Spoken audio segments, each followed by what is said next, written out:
নাগৰিক স্বেচ্ছাসেৱক হিচাপে যোগদান কৰিছিল ৰয়ে। ইফালে কনিষ্ঠ চিকিৎসকগৰাকীৰ ন্যায়ৰ দাবীত শনিবাৰে বন্ধ আছে দেশৰ চিকিৎসালয়সমূহৰ OPD সেৱা।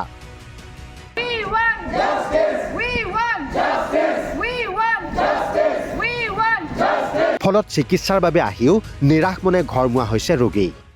আহিছিল নেকি? এতিয়া আজি বন্ধ আছে নহয়? এইটো এই প্ৰতিবাদ কৰিছে ডাক্তৰসকলে, তাৰ কাৰণে বন্ধ থাকিব। আপুনি কি দেখুৱাবলৈ আহিছিলে? আচ্ছা, ঠিক আছে। বুলি কয়, it is only for the non-essential service. You can see here the emergency service is still on.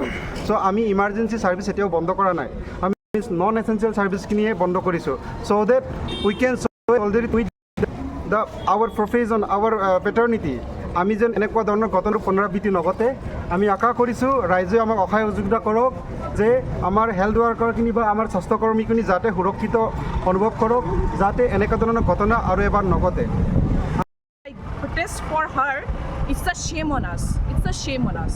So here are we to show that দেখা বিচাৰিছোঁ যে আমিও we are united with IMA Indian Medical Association লগত আমি আছোঁ।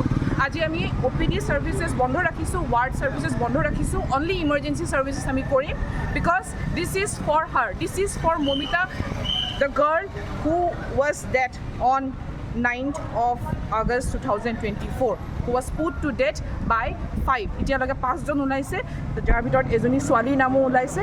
সেই 5জনক জলদি ধৰিব লাগে, and we want justice. We want justice.